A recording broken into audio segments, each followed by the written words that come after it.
Hello everybody, good morning sa inyo lahat. Tignan nyo naman yung mga tandang ko. Sinasamahan ko na ng pulet or inahin para totally mabuo na yung kanilang mga loob. Konti na lang tandang na yan. Ganap na tandang na siya. Ayan. Konti na lang ganap na tandang na. Ito pa. Nakabukod. Mga nakabukod. Binubukod ko na. Yan. Kasi mga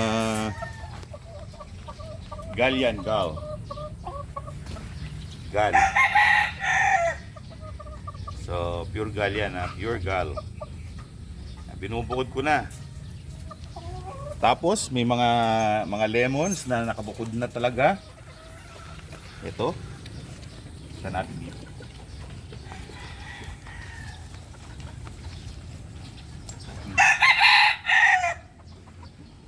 Lemon. Mga lemon, maliliit. Maliliit sila. Mabababa sila. Ganyan naman talaga yung mga lemon. Ito, mga nagsasama-sama. Pero mga nagkakaroon na ng kumusyon din dyan. Nagkakaroon na ng kumusyon. Baga, pamature na talaga sila. Tapos meron pa dito. Puti, malalaking manok. Puti, malaking manok. White Kelso Butcher. Ito, ano lang to? Golden Cobra, hindi lang siya Cobra. Ngayon, gagawin namin siyang catch cock. Catch cock. Diba? Meron siyang roll na gagampanan. Magandang, importanteng roll na gagampanan. Tapos itong mga Butcher Gray, malalaki na rin. Tapos dito naman sa side, kung mapapansin nyo mga kaibigan,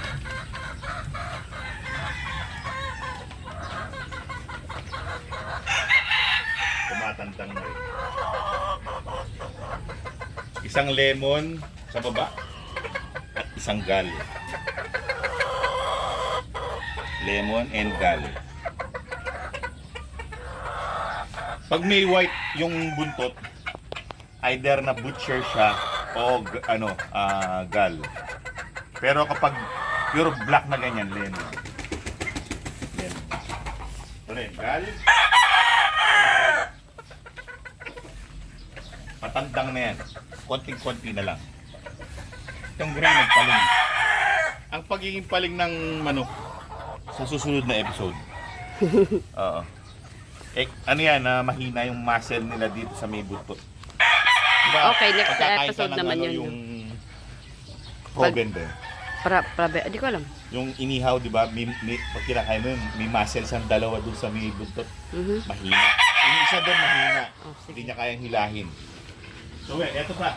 Malalaking manok dito. Yung mga bulik. Malalaking manok yan. Pero actually bata pa yan eh. Pero malalaking manok lang.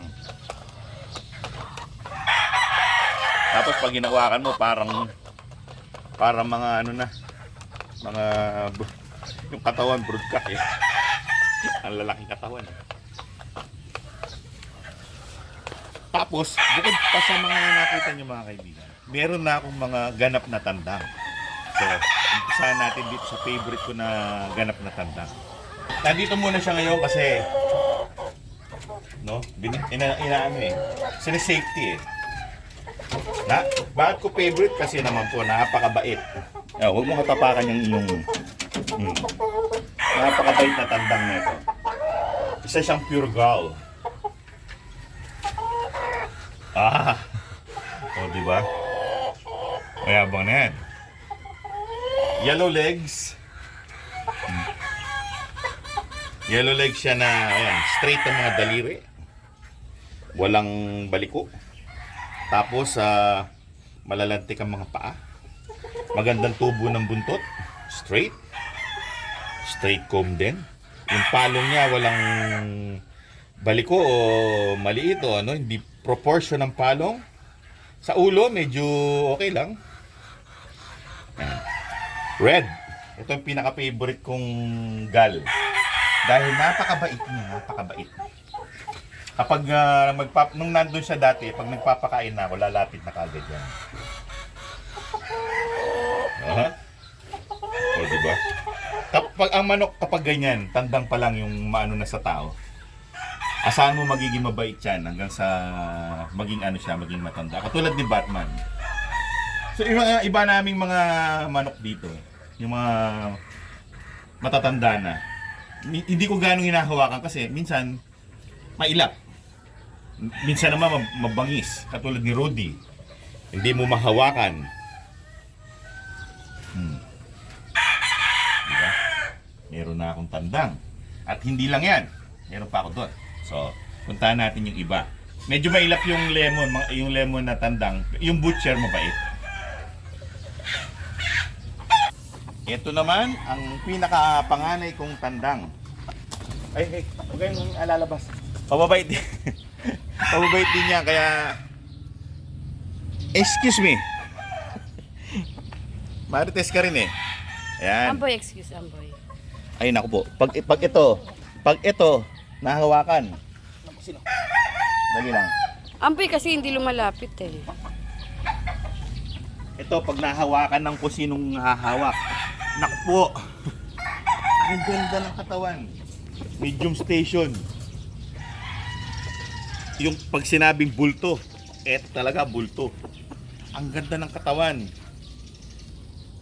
Pure butcher. Mount Panahaw line na butcher. Bata pa to, sisiw pa to, nagtitilawak na.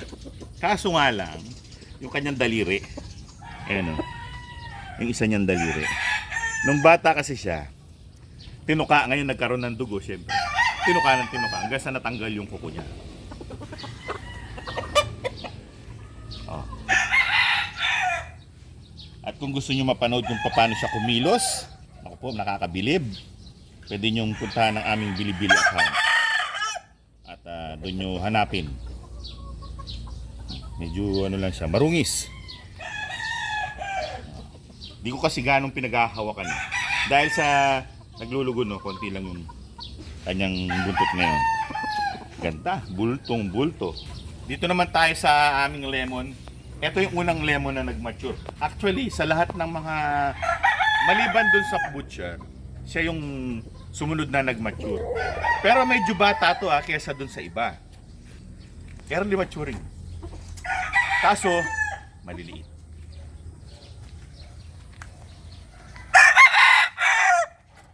Tapos medyo may kailapan. Maliit, medyo maliit na manok.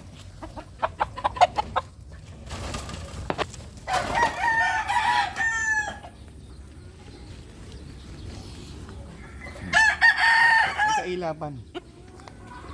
Maliit. Ano lang siya ng butcher ata, 1/4. Pero ang katawan, hindi payat Maganda yung katawan niya. Kung sa katawan lang. Kaso maliit lang talaga yung pagiging manok niya. Ayan. Ito yung sumunod na nag-mature dun sa butcher. Low station. Maliliit na manok. Mana sa nanay. Kasi yung tatay nila, yung choppy, hindi naman maliit yun eh. Nasa mga medium. Parang dahil kip-kip lang yung balahibo niya, akala mo medium lang siya pero pag tumindig, matangkad eh. Yan. Nagmana sa nanay ang height. Lemon. Ganyan ang itsura. Marungis lang kasi sa putik eh. Ayan, pati pa marungis oh. Maputik kasi yung lugar eh. Oh. Ibabalik na natin at isasampa ko dito sa taas para meron siyang damo na natutuka-tuka. Nandiyan siya sa taas. Nakawala. Nakawala. Oh, so, aming lemon na small but terrible. Kanyang bagong Small. lipat na pwesto. Tapos pag wala na naman damo dyan, Well, mga kaibigan, yan ang aking mga tandang. Pati yung mga ganap na tandang na. Meron na akong ganap na 3 tandang. Any moment, meron nang nagmamature sa mga yan. Kaya, everyday, excited ako kasi kung sino na yung nagmamature. So, well, mga kaibigan, sana ay nag-enjoy sa aming episode. Kung may mga tandang din kayong patandang na talaga, comment naman, kwentuhan tayo hanggang sa susunod na episode. Alan. Paalam! Okay.